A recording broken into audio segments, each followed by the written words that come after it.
The Fulton County Jail in Atlanta became front page news last week as the place where former President Donald Trump and his 18 co-defendants surrendered to be booked on felony charges. Many spent just a matter of minutes there.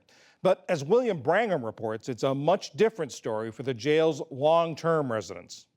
John, just this week, 2 prisoners at the Fulton County Jail died while in custody. That brings the total to 9 who have died there so far this year. These jailhouse deaths are not limited to Atlanta, of course. According to the Bureau of Justice Statistics, 1,200 people died in local jails in the U.S. in 2019. That's the most recent year there is data. But in Fulton County, conditions are so bad that the Department of Justice launched an investigation this summer into prisoners' access to medical care and the use of excessive force by the sheriff's office. For a closer look at this, we turn to Shemane Cruz. She's a criminal justice reporter for public media station WABE in Atlanta. Shemane, thank you so much for being here. Can you tell us a little bit more about these latest deaths? How are these prisoners dying and under what kinds of circumstances?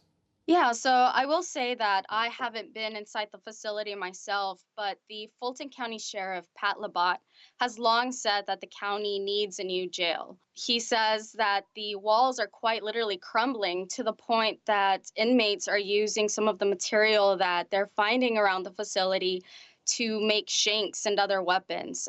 Just this week, 4 people were stabbed inside the jail, and that includes a 23-year-old man who died from his injuries. As you said, that makes 9 people who have died at the jail so far this year, and 5 in the span of a month. Now, we're still waiting on the results of those autopsies, but Sheriff Pat Labat has said that they range from natural causes to pre-existing health conditions and even homicide. I mean, it's just sort of incredible that this is happening in a modern American city. And we should stress, too, that these are people who are not been convicted. They're in jail awaiting trial or sentencing, right? Yeah, that's right.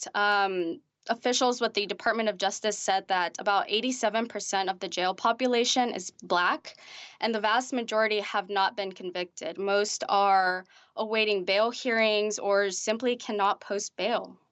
We spoke with a criminal justice reform advocate down there, Atia Hawley. Here's what she said about the jail.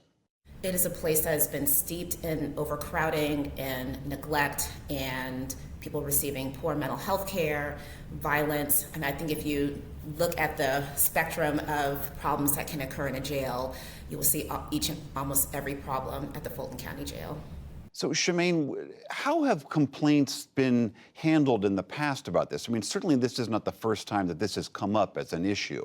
Yeah, so this has been happening for years, but the family of a 35-year-old man, his name is LaShawn Thompson, actually launched, the complaint that a lot of people have probably heard about by now. He was being held at the Fulton County Jail for 3 months. He was in the psychiatric ward of the facility, and he was there for just 3 months waiting on a hearing. He had not yet been convicted, and according to an incident report that I saw, he was found unresponsive in his cell, face down in the toilet, and completely covered in bed bugs. An independent autopsy later found that he had been severely neglected and that he had not been receiving the care or the medicine that he needed to treat his mental health condition. After that case came to light, the U.S. Department of Justice announced that it was launching its investigation into living conditions at the jail. And after this case came to light, the county actually spent about $5 million this year to try to improve conditions at the jail. But it's just been, as the sheriff says, it's just been a Band-Aid. Nothing has really been done to relieve the overcrowding, other than also just like renting out bed space in other counties and things like that. But these issues are still happening, still going on.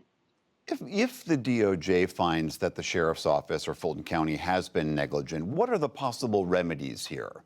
As far as I know, the county has actually started looking at several options to build a new jail.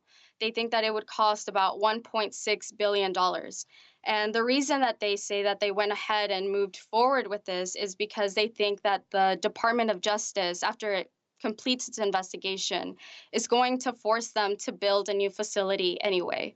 Now, we don't know how long this investigation could take, but the county is moving forward with these plans. The reason everyone started to pay attention to Fulton County Jail nationally was because that's where former President Trump and his co-defendants had to report. We can assume, I take it, that they had markedly different treatment while they were there? That's right. When this indictment was announced, the Fulton County Sheriff said that they would be treated just like anybody else. But as far as I know, only one co-defendant spent time in a cell at the Fulton County Jail, and former President Donald Trump was only here for about 20 minutes while he was being processed and posted his $200,000 bail. And that's just not the reality for most people who step foot in this facility. All right, Shemaine Cruz of WABE in Atlanta, thank you so much. Thank you.